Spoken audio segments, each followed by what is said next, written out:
Chinomatiki Pakati chiapa Raskalibati Raskalibati Josa Pirimani rasloza Arifaya wangu wechita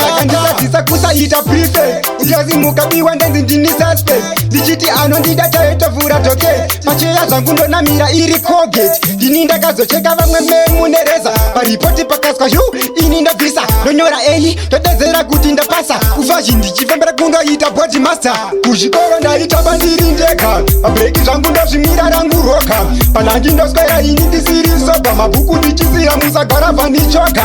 Kuchikoro ndaita bandiri ndeka Mabreki zangu ndo shimira rangu roka Panangi ndo square ini ndisiri soba Mabuku ndichizira musagara vanichoka Ndekazopisa wone mufish pond Ndikabandasi ya zangu mutori nematemba Ndezhitemba nekuti gogo vangu vanga vari venyuti Plafutiriri zindimba Ticha vakati tomorrow muuye nemarula Ini zangu ndaitoenda nemabhemba Vamwe vakagara pabenji Iwe ini zangu sakeli ndaitogara pasofa Kuchikoro ndaita bandiri ndeka Mabreki zangu ndozvimira rangu roka Panangi ndoswera ini ndisiri soba Mabuku ndichizira musagara vanichoka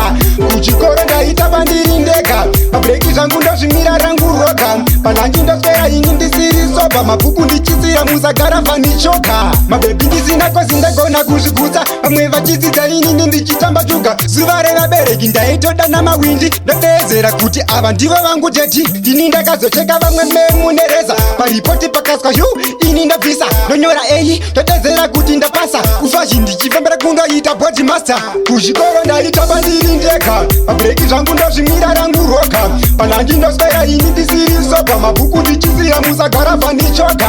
Kuchikoro ndaita bandiri ndeka Mabreki zvangu ndozvimira rangu roka Panangi ndoswera ini ndisiri soba Mabuku ndichizira musagara vanichoka Ndakazobvisa wone mufish pond Ndikabva ndasiya zvangu mutori nematemba Ndezvitemba nekuti gogo vangu vanga vari venyuti Plafutiriri zindimba Ticha vakati tomorrow muuye nemarula Ini zvangu ndaitoenda nemabhemba Vamwe vakagara pabenji Iwe ini zvangu sakeli ndaitogara pasofa Kuchikoro ndaita bandiri ndeka Mabreki zvangu ndozvimira rangu roka Panangi ndoswera ini ndisiri soba Mabuku ndichizira musagara vanichoka Kuchikoro ndaita bandiri ndeka Mabreki zvangu ndozvimira rangu roka Panangi ndoswera ini ndisiri soba Mabuku ndichizira musagara vanichoka